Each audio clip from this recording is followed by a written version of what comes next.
There is no God but Allah. Muhammad is his messenger.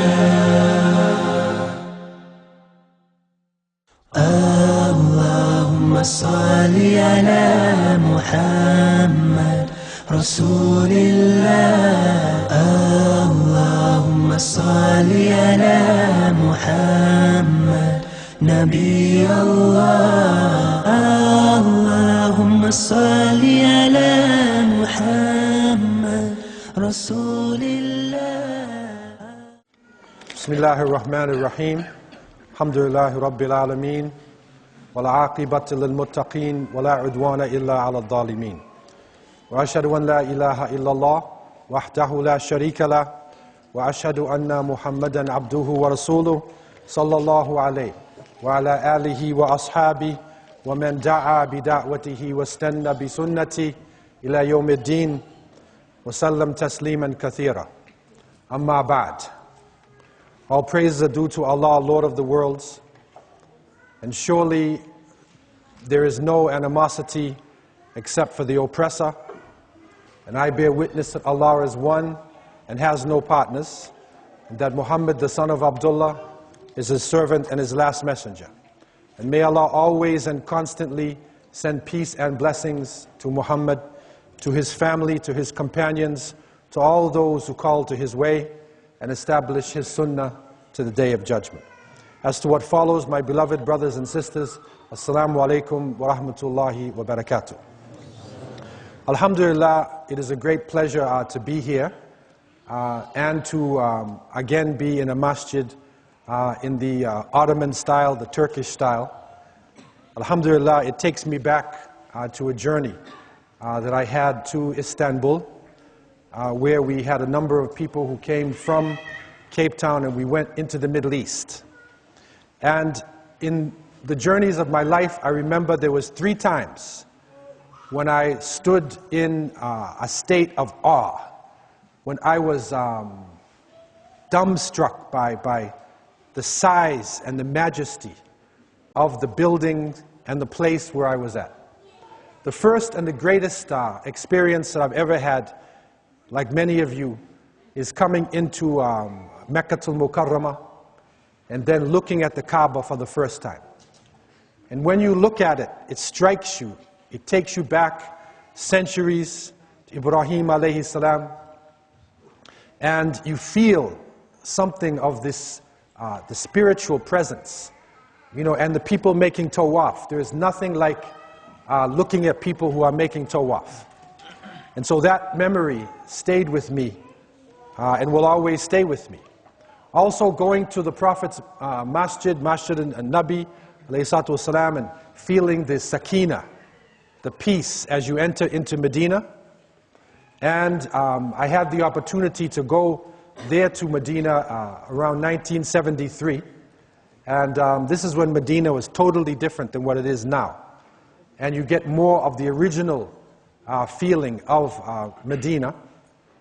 And the next time when I was struck by a presence, a physical presence of a location, was in Cairo, in Egypt, when I went to the pyramids.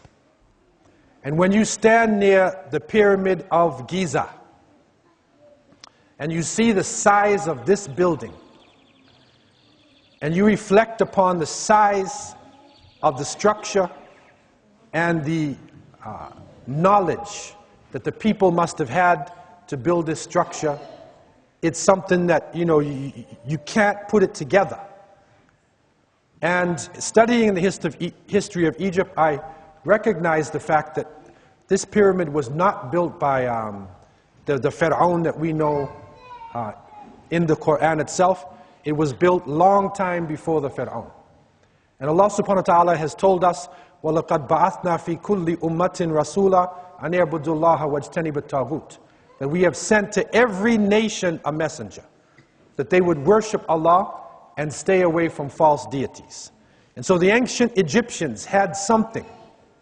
They had something that the world still does not fully understand. And I stood at awe at the size of this building, And to think that people at that point in time could have constructed something like this is mind-boggling. The other time when I stood at awe at a structure is when I went to Istanbul. And then looking at the Blue Mosque, looking at the structures that the Uthmaniyya, that the Ottomans had built, it struck me at the size of the structures and how much power Muslims actually had. And if you go back in history and look at the buildings in other parts of the world at that point in time, you realize how much power and authority actually was in the hands of Muslims, and how much of a loss it was to us when the Khilafat was taken down in that part of the world, a major loss to the Ummah that we will not regain until we have the consciousness to rebuild the Khilafah and to have our Amir al-Mu'mineen who at least can have some central authority for the Muslim world. And so, alhamdulillah, again seeing this structure and being with this community, I pray that Allah subhanahu wa ta'ala would bless the people who are living in Turkey and would renew the strength in all those who are struggling in that part of the world. May Allah give them strength at this point in time in the struggle that they are going through with the secular forces trying to stop Islam. May Allah raise back Islam in that part of the world and give strength to the people as they had in the past. Brothers and sisters, Allah subhanahu wa ta'ala has revealed to us in His glorious book, in the Arabic language, a revelation that was not only of vital importance to the believers in the time of the Prophet Muhammad ﷺ, but it is still of great importance to us today. And when we read the Quran, we should not read it just as you read any book. We should not read it even as some people want to just memorize. But in the words of one of the great scholars of Africa, of North Africa, Sidi Ahmed Zarruq, rahimahullah, and he in one of his texts, An-Nasihatul Kafiyah, Liman Khasahu Allahu Bil Afiyah. In this text, he was speaking about sincerity to the Quran. How are you sincere to the Book of Allah? And he said there's three things: tahsin tilawatihi, wa tadabbur ayatihi, wa itba' awamirihi. Three things. First, tahsin tilawatihi, that we should beautify its recitation. And secondly, we should reflect on its verses. So it's not enough just to read the Quran with tajweed. And the Prophet ﷺ said the time would come when people would read this Quran with beautiful tones and it would not pass their throats. It would just be a beautiful sound. So tahsin tilawatihi wa tadabbur ayatihi wa itba' awamirihi, that we should follow its commands. So it is not enough just to read it and think about it, but those thoughts need to be interpreted into actions. We have to follow what Allah subhanahu wa ta'ala is telling us and look at this Quran as a guide, and that which will give us knowledge not only of this time but of the future to come. And in this light, Allah Azza wa Jal has revealed in the oft-repeated verses, A'udhu billahi minash shaitanir rajim, Ya ayyuhalladhina amanu taqullaha haqqa tuqati, wa la tamutunna illa wa antum muslimun. O you who believe, fear Allah in the way He should be feared, and do not die except in a state of Islam. And so here Allah tells us that we should have the consciousness in this world, al-khawf wal-raja.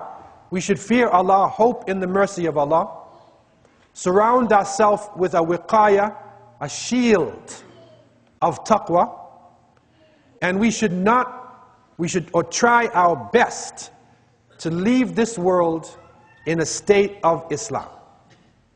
And so the word is used La tamutunna, and this is a confirmation, illa wa antum muslimun. Do not die except in a state of Islam. Istislam, that you have submitted to Allah. And so we're leaving the world, and we should be in a state of Islam, salama. The Quran, speaking again about the hereafter, takes us now from the stage of death to the hereafter.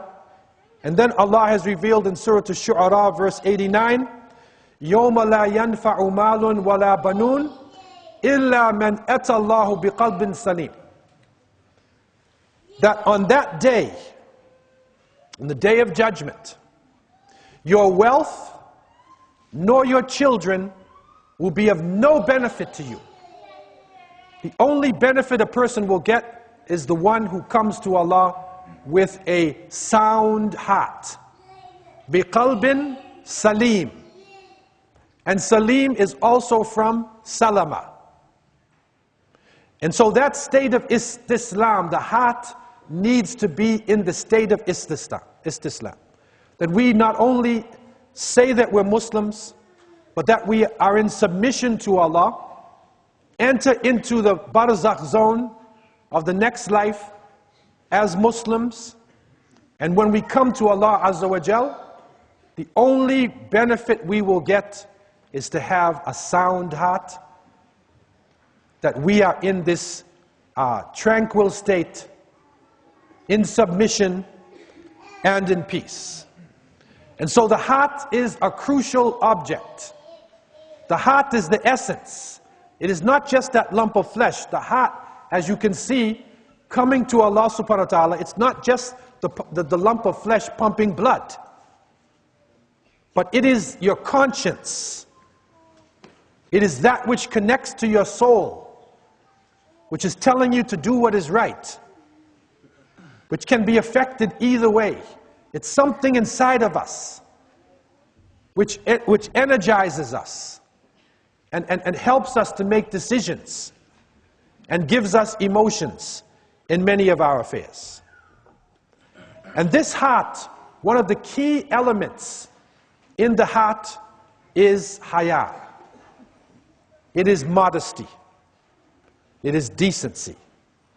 The Prophet ﷺ said, even spoke about that haya, innal haya min al iman, wal iman fil jannah. That verily, decency and modesty is part of faith, and iman will lead you to paradise. So haya is a crucial concept. It's a crucial ability or a crucial quality that we should have within ourselves. And haya is not just modesty or shyness. It is something to do with limits, that we know the limits of each other. And the real shame and modesty is not just from human beings, it's from Allah subhanahu wa ta'ala. And so we are modest because of our relationship with Allah subhanahu wa ta'ala, not because we fear people. And the Prophet ﷺ said, there were 3 people in Quraysh, 3 people. They were the best of people. When they spoke to you, they would tell you the truth. And when you spoke to them, they would not accuse you of lying. They would not suspect you. They believe what you say. In other words, they're innocent. You're innocent until proven guilty. They accept what you say. There's 3 people. Abu Bakr as-Siddiq, Uthman ibn Affan, and Abu Ubaidah ibn al-Jarrah, radiallahu anhu. 3 people. And of these 3, Abu Ubaidah stands on the highest stage. And he is described as he was kathir al-haya. He was modest and shamed to the point where he wouldn't even look you in the face. But this modesty that he had is not weakness. He was just a shy person with believers. He is innocent person with you. But it is reported that when the enemies of Allah subhanahu wa ta'ala came, Abu Ubaidah, they describe him as the sharp part of the sword. He turned into a lion, Asad. He was humble and modest with believers. But when the enemies of Allah came, when danger came, he became a lion. He was the first in the line. No fear in his heart. And so this is the description of a believer. This is the modesty we're talking about. This is the haya. It is a modesty with Allah subhanahu wa ta'ala. It is a modesty that is so important to us, especially today, in the time period when the enemies of Allah subhanahu wa ta'ala have now developed the ability to enter into our homes with the television and with cell phones, internet, and they can teach our children. You might be at work, you're outside, and this machine is teaching your children how to lie, or teaching your children filthy habits, how to swear, racism, to make them ashamed of being Muslim. And one of the most dangerous parts is it is taking away sensitivities. Taking away sensitivities. That if you are watching a program, if the child is watching a program, and then that person sees on the program, he sees a man or a group of men raping a woman. This is a horrific act that most human beings will never see. If you live your life naturally in the world, you will never see anything like this. There are some times when he rapes the woman and he kills her. And the child is watching that. How many people will see this in their life? How many times will you see murder going on? Mass murder, people being tortured. And those who come from the front lines, those who are involved in warfare, go through a state of shock, a trauma that they go through. Because human beings are not used to seeing this. We're not used to seeing things like this. We're not made to see this. And it is said that when the American forces were landing on the shores, they always talk about World War II, and they're coming on the shores in Iwo Jima, and these countries, they're raising the flag and they're coming on the shores. The psychologists revealed that when they hit the shores, about 60% of the soldiers froze. They couldn't move. 60% of them. They were in total fear because they knew that they would probably die. And the only time they started moving is when somebody shot them or someone else got shot and they had to run now and they have to react because somebody's trying to kill them, and a human being has a natural ability to survive. So in order to survive, you will run and you will struggle because you have to survive. But it is not within a human being to kill or to just throw yourself to suicide. That is not in a normal human being state of mind. Similarly, it is not within a human being state of mind to be involved in adultery and fornication, and especially to see things like rape and murder. What it does, it takes away your haya. And the Prophet ﷺ said, إِذَا لَمْ تَسْتَحِي فَاصْنَعْ مَا شِئْتَ. If you don't have haya, then do what you want to do. If you don't have hudud, you don't have limits, you are capable of doing anything. You can do anything. And so this haya is a crucial thing. And the punishments, the things that are happening on this earth today, they talk about the environmental struggle. They talk about, and they say it's overpopulation. But Allah subhanahu wa ta'ala revealed to us over 1400 years ago, we already knew what was going to happen to the environment when in Surah Ar-Rum verse 41, Allah reveals, أعوذ بالله من الشيطان الرجيم ظهر الفساد في البر والبحر بِمَا كَسَبَتْ أَيْدِي النَّاسِ لِيُذِيقَهُمْ بَعْضَ الَّذِي عَمِلُوا لَعَلَّهُمْ يَرْجِعُونَ. Corruption has appeared on the land and the sea because of what people's hands have done. And we will make them taste something of what they have earned in order that they would return to the path. And so fasad, it is here. It's environmental corruption, pollution, deforestation. In some countries, in Canada, we even have what is called acid rain. And that is where the rain, because it's so polluted, the clouds, when the rain comes down, it's filled with poison. And so it actually poisons you instead of giving you benefit. And so the actions of people are what is bringing on what we see in the environment. And the Prophet ﷺ said in authentic hadith, إِذَا ظَهَرَ الزِّنَا وَالرِّبَى فِي قَرْيَةٍ فَقَدْ أَحَلُّوا بِأَنفُسِهِمْ عَذَابَ اللَّهِ. That if adultery and fornication and interest and usury come amongst the people, then they have brought the punishment of Allah onto themselves. They have brought it onto themselves. And Sadaqa Allahul Azim, Sadaqa Rasulullah alayhi salatu wasalam, it has come to pass, and our younger generation is in a serious situation. Because things that we never even considered, when many people in previous generations are growing up, they're not even involved in sexuality until they're in their late teens, 20s, or maybe in their 30 years old. But now the younger generation is seeing this. And adultery is so widespread.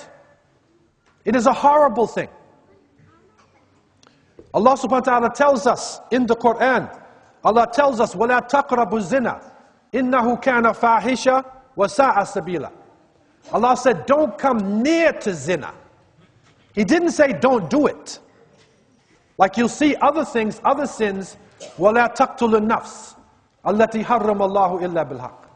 Do not kill. Right? Do not take intoxicants. But here it says, وَلَا تَقْرَبُوا الزِّنَا. Don't come near to it. Why would that be? Because killing, as we said, is not a natural thing to see somebody die. It is not a natural thing for a robbery to take place and somebody screaming and they lost their goods. But a relationship between male and female, Allah made us for that. Allah made an attraction between male and female, and so when you carry out the act, you are doing something natural. Your body thinks it's natural. That's what Allah said, don't come near it. Don't come near it. And so the struggle that is going on, the struggle for haya, this is a crucial struggle which is affecting Muslims today. And the enemies of Allah subhanahu wa ta'ala, the secular forces, they know this very well. And so they are pressurizing Muslims, pressurizing us to wear the tightest of clothes. And this is not only female, that's male as well. Pressurizing us for the man to look like a woman, for the woman to look like a man. Pressurizing us, especially for the woman in hijab, to force her to take it off. They can't stand it. They hate to see it. Because it represents haya. And the shaitan, wa'iyadu billah, and his forces know that this is one of the elements that makes the heart of a believer sound. It makes you, it keeps you on the path. It is reported that 2 years ago, a woman in Germany, a Muslim woman, wearing hijab, that she was taking her child out, and she went to a park, and she wanted to have the child ride the swing. But on the swing was a skinhead, a right-wing skinhead. He was riding the swing. And he looked at her, and she said, "Can you get off the swing? My baby can ride." And then he started to swear at her and to curse her and to call her a fundamentalist Muslim, Islamist, terrorist, wearing your hijab, insulting her, and continuing on as much as he could. She was a strong sister, though, and she took it to the authorities. And in Germany and most Western countries, they have laws against abuse. They have laws for this. And so she took it to the court, and the man was fined 780 euros. He had to pay a fine. But the skinhead was mad because there's more to this thing than just paying the fine. To him, it was a struggle. He had fought against a Muslim, a woman who's wearing hijab, who they think is attacking their society. He insulted her, he attacked her, he thought he did his job, so he appealed the case. The case came up last summer in July, and the sister Marwa Sherbini, who was an Egyptian woman, she and her husband were in the courtroom, and when she went to make her testimony, and she had her child with her, and she was pregnant. Just imagine this now. You are in the courtroom, a civil courtroom, the judge is there, and all the people have suits on, and the press is there, and the police are standing there, and the skinhead jumped off his booth, and he grabbed the sister, and he stabbed her 18 times. 18 times, man. Not once. 18 times. He stabbed her in front of everybody. And then her husband got up and ran to try to save her, and the police shot her husband. Not the skinhead. They shot the husband. And then then it broke. And the world recognized this. But they didn't move. The secular countries who see the hijab, who see modesty as one of their enemies, they didn't move. They didn't take it serious. Muslim countries tried to move, but they didn't take it serious. And finally, he has been found guilty. But where is the reaction? Where was the press? Where is the people coming out and feeling disgusted? A woman pregnant with her child right there, stabbed 18 times in a court. This is the battle for haya, is the battle for modesty. And this battle is deeper than what you think. It is deeper than what you think. The Christian missionaries called the battle for the hearts. They are struggling now in our countries.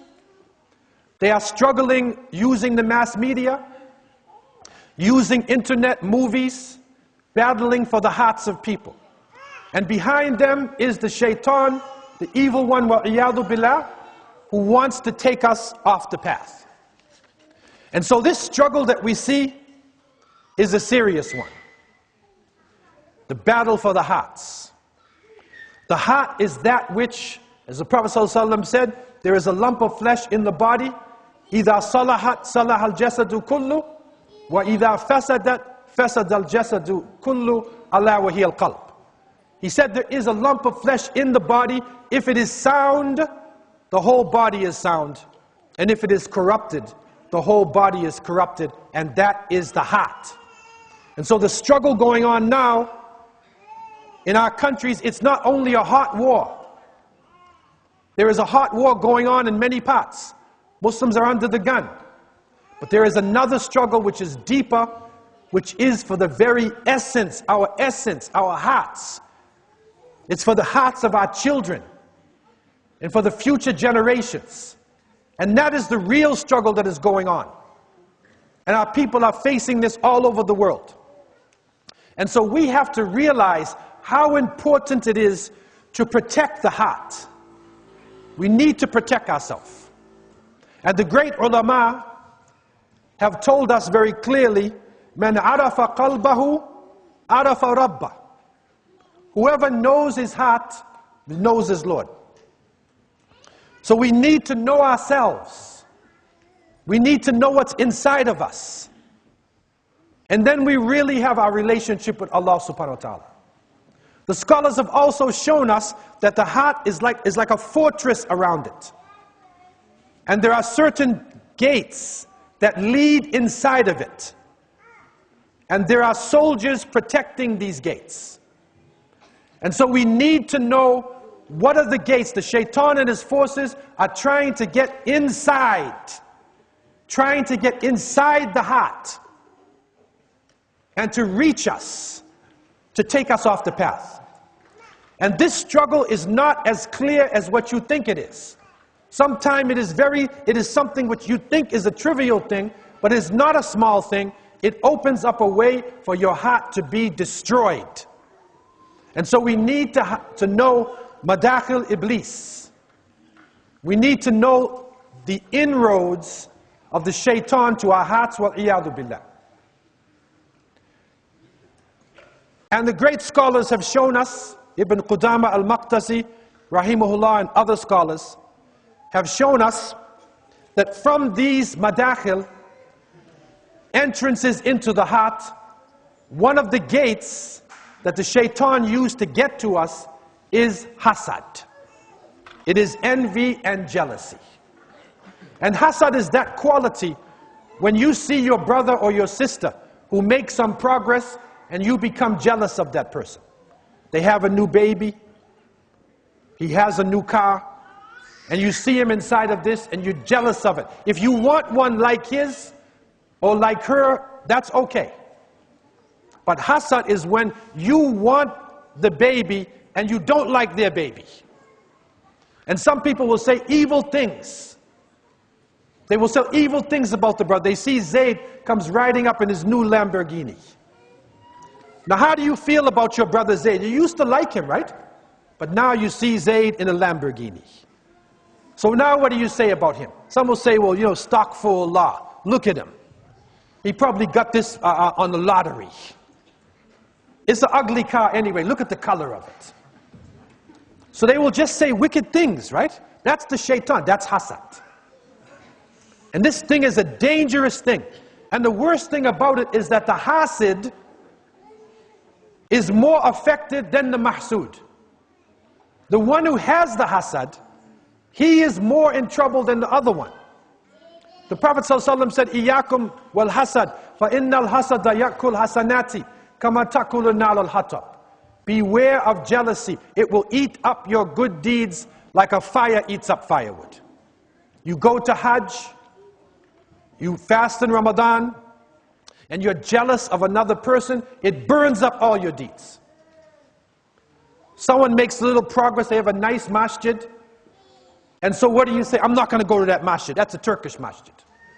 I'm not going to go there. That's the shaitan talking to you. This is the house of Allah.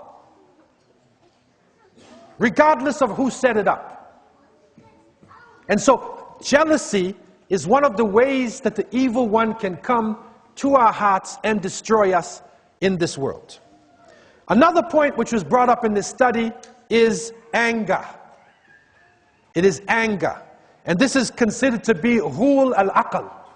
It is the monster of intelligence. Because when you become angry, your intelligence is gone out your ear. You don't think with your mind anymore. Emotion starts coming over the person. They foam at the mouth. They tear, they rip. They go out of control. And so anger is a dangerous way, and we need to control our anger. Our emotions need to be for Allah subhanahu wa ta'ala. We need to love for Allah, and if we hate and have anger, it should be for Allah subhanahu wa ta'ala, not for ourselves. And it needs to be controlled. Discipline and self-control. And so this emotion, this actually is a door by which the evil one can come into our hearts. Another area is the shahwa. And this is desires. That through our desires, the evil one comes to us, enters into our minds, into our bodies, especially those desires. And one of the areas that the ulama show us is when we are filled. That is the shaba. When we are filled with food, when we feel satisfied with the dunya, satisfied with the world, and we lay back, this is a way that the evil one, wa'iyadu billah, comes to us. And when we look at Islamic societies, and we were studying Andalusia the other day, and you will see the early generations who entered into Spain and Portugal, into Andalusia, Tariq ibn Ziyad, rahimahullah, Musa bin Nusayr, and when they entered in and they were striving and struggling and calling to the good, forbidding evil, Allah gave them power. But the next generation got a little bit weaker. And by the third and fourth generation, when they were satisfied and their wealth had poured in, they started getting corrupt. And so when that happened, then they lost their authority, and Allah subhanahu wa ta'ala put upon them forces that had no mercy upon them. And it was not until the Murabitun came out of North Africa and revived Islam in Al-Andalus that it came back to its heights. And so being satisfied, filling ourselves up, this is a dangerous quality and a door by which the evil one, wa'iyadu billah, can come into us. Another interesting point that the scholars make is that one of the entrances of the evil one into the hearts is the love of fancy clothes.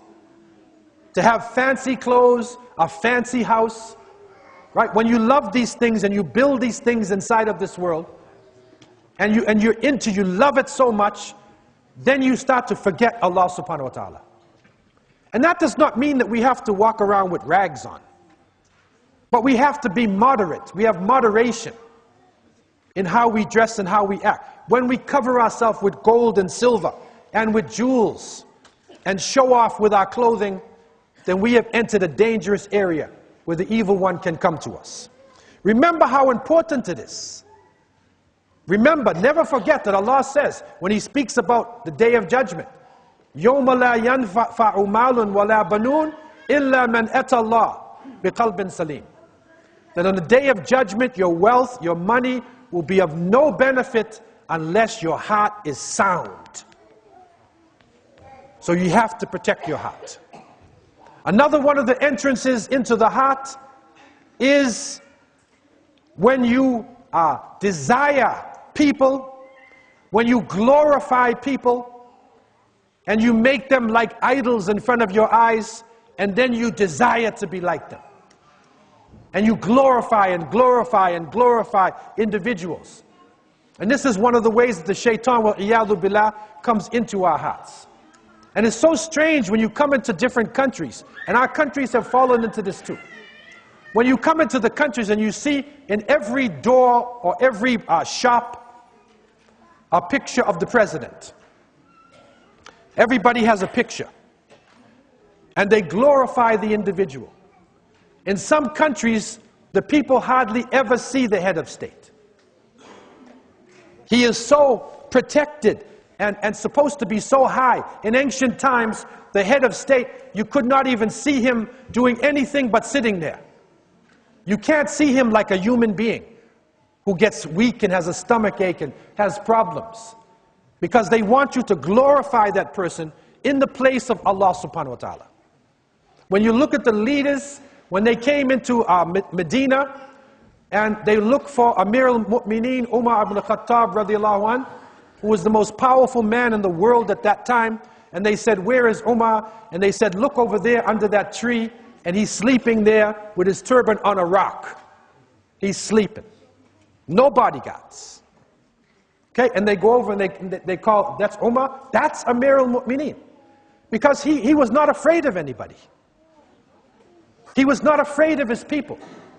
Today, if our leader comes, 3 days the soldiers are standing on the street. And they kick you out the way because the leader, he's just going to pass by in the car. And sometimes he's not even in the car. Totally different.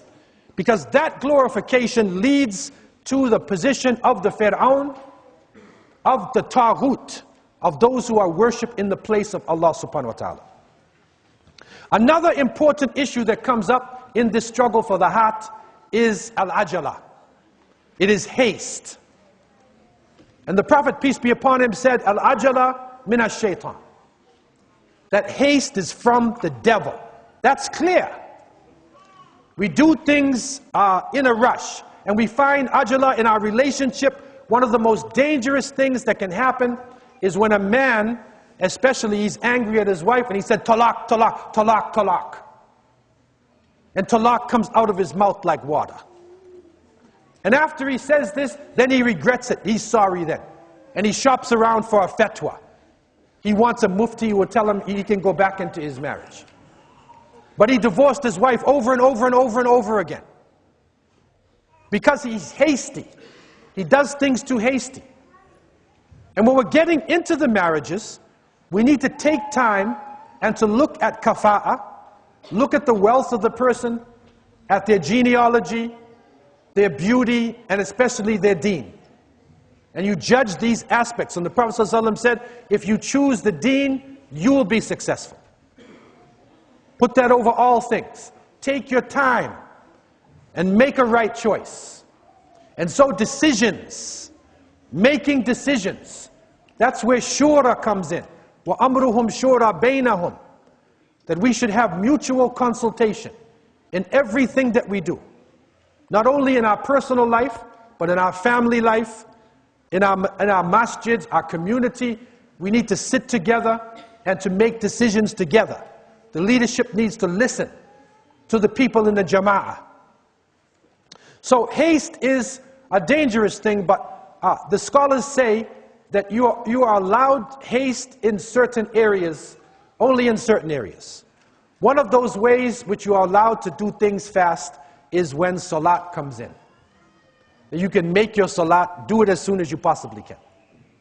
Also, if you have a zad wa rahila, if you have enough money on you and the ability to go to Mecca, then you should make Hajj. Don't wait and say, 20 years when I reach 50 years old, or I reach 60 years old, then I'll make Hajj. Don't wait until that time. Don't take your money and go to Paris, or you go to London, or you go to Disneyland, or you go to New York City. Make your Hajj. If you have a Zad wa Rahila, if you have the ability to make that Hajj, then the scholars say, do it right away. Do it. And don't wait. Especially if you're young and strong, and you can go there and perform your manasik properly, then you should try to make that pilgrimage as soon as you possibly can. So these few points are the only ways where haste comes in. Another issue which is extremely important and one of the entrances into the heart that destroys us, and this is an interesting point that the scholars brought up, and it's amazing, some of these scholars lived 1,000 years ago, but it's like they're talking to us today. He said one of the entrances of the evil one into the hearts is when people become fanatical in their school of thought. Look at this wisdom. You become fanatical in your school of thought. I am a Hanafi, I am Maliki, I am Shafi'i. I'm not even talking about people who are outside of the deen. I'm talking about right in Ahl Sunnah wa Jama'ah, that people will become fanatic with each other. A brother came up to me one time and he said, Brother Abdullah, is it permissible for a Hanafi to marry a Shafi? So I said, what are you, Jehovah's Witness and Catholics? And what are you, man? Is it permissible? The Imams were students and teachers of each other. They had the highest respect for each other. And it is reported that when Imam al-Shafi'i, rahimahullah, when he went to Iraq, and he prayed Fajr in the masjid of Imam Abu Hanifa. And the Shafi'i's fatwa was at Fajr that you should make dua qunut. That you should make this dua. And the Shafi'is will make dua qunut constantly in Fajr. And so they asked the Imam to lead Salat. And when he led the salat, he did not make dua qunut. And they said, Subhanallah, Imam, why didn't you make it? He said, I am in the masjid of Imam Abu Hanifa. I respect his position. He respected his position. And so they were teachers and students of each other. It is reported that Imam Malik, rahimahullah, the Imam of Dar al-Hijrah, that he was in Medina and the governor of Mecca sent a young person to him and said, teach this young man. And Imam Malik was the kind of person, he said, okay, I don't follow the governors. What is this? They said, look at the boy. So they brought the young man, and Imam Malik looked at him and asked him some questions. And then the people were surprised. Imam Malik said, this boy has a future. This boy has a future. Put him in the circle. Okay? You know who that boy was? That was Imam Shafi'i. That was Imam Shafi'i. He said, this boy has a future. So these are teachers and students of each other. They did not give us fiqh to divide us into different religions or different groups as though we are Protestants and Catholics. And so the great scholars, Ibn Qudama and other great scholars, they said one of the ways the shaitan can come to us is fanaticism in the school of thought. I will take it a step further, even in Islamic movement. Because some people will not deal with another Muslim because he is not in his movement. He's not part of his Jamaat, so I don't want to deal with him. But where did you get this from? As we discussed the other night, when you look at the companions of the Prophet ﷺ, you will see people doing different things. You will see some people who are involved in reading the Quran. You will see other people who are involved in giving da'wah. Mus'ab ibn Umair, Mu'adh ibn Jabal. You will see them, they're du'at. You will see other people who are involved in jihad and struggle.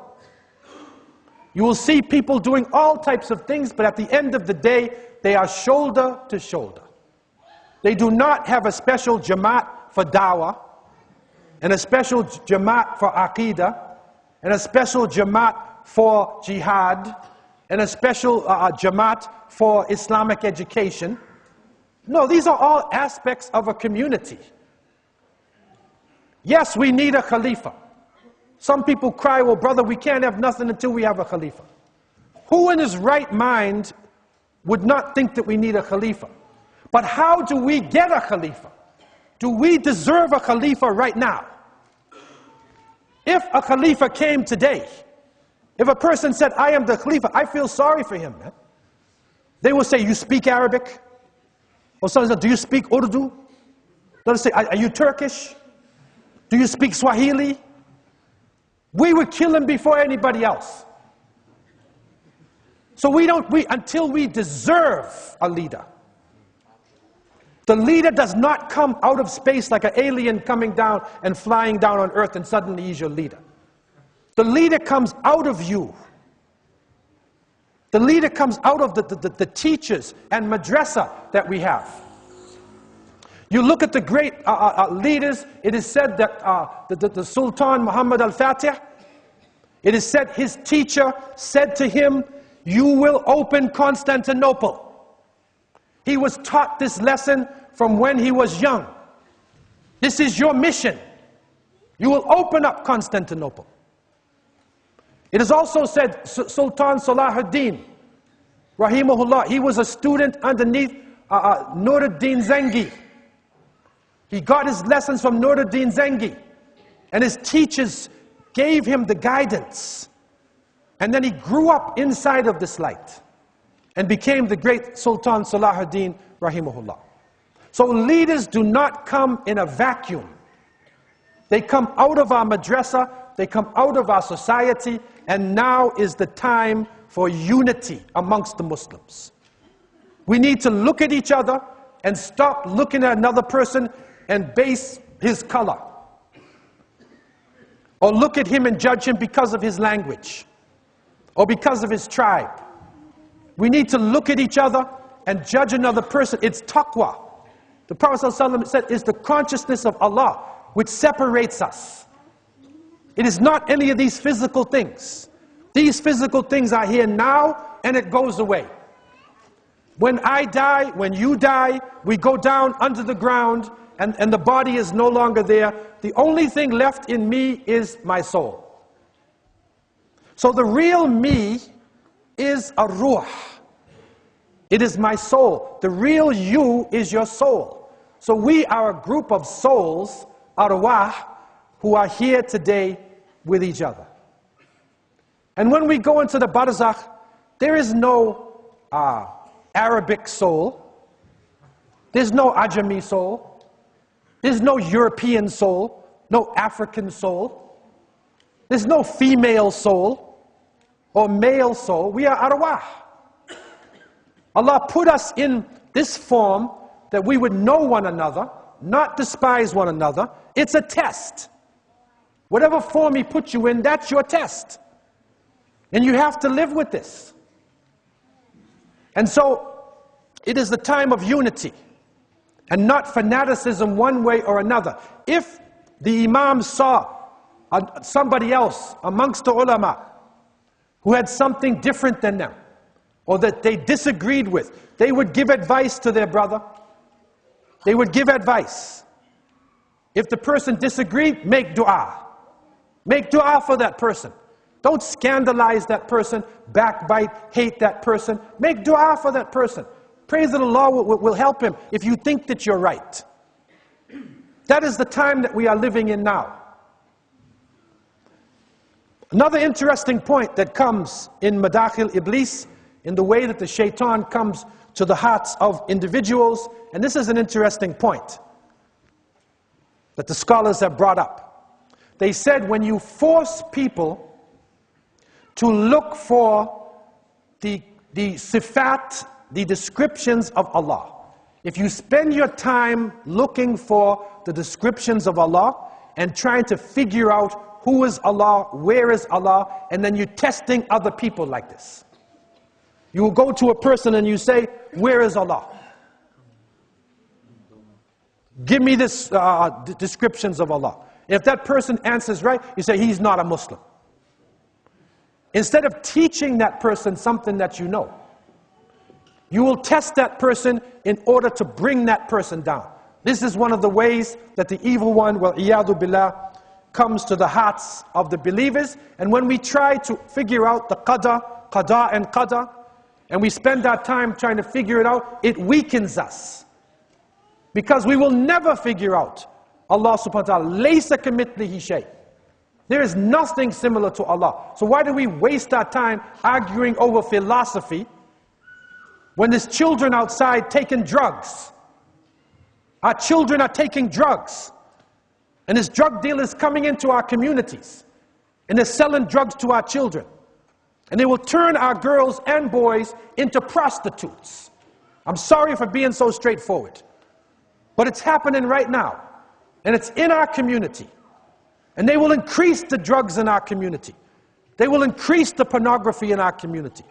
Why? Because they want to take haya out of our hearts. And they want to make us do those things that they know will take us off the path. The final point of the many points in dealing Madakhil Iblis that we need to watch out for, and that is Su'a Dhann al-Muslimin. And that is when you have suspicion, you suspect other Muslims. You suspect people. You think bad thoughts about individuals before you even go to them. Su'a Dhann. And that is an important thing. That will destroy the heart of the individual. And so we need to protect ourselves from the inside. Protect ourselves.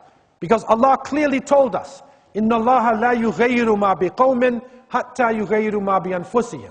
Allah will not change the condition of a people until they change that which is in themselves. No change. We start making a move on ourselves. Forgive each other. Forgive the brother. Forgive the sister. Unify with other masajid. Pray with other people who are making a salat in another imam. Enjoy the benefits of all of the scholars of Islam. Learn to love each other and to love the broadness of the Sunnah.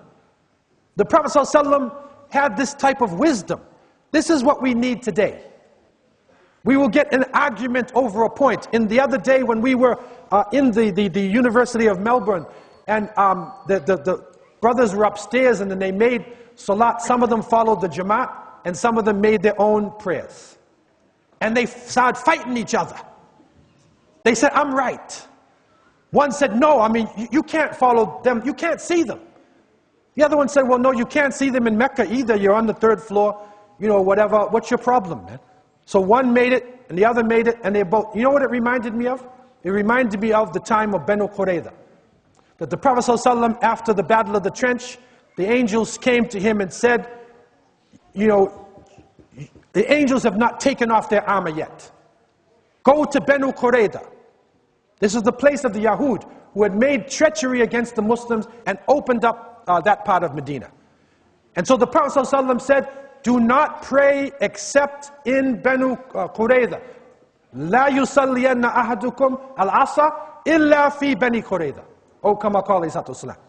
None of you should make Asr Salat until you reach Banu Qurayza. Some of the Sahaba said no. The Prophet said this, but Allah subhanahu wa ta'ala said we should pray Asr on time.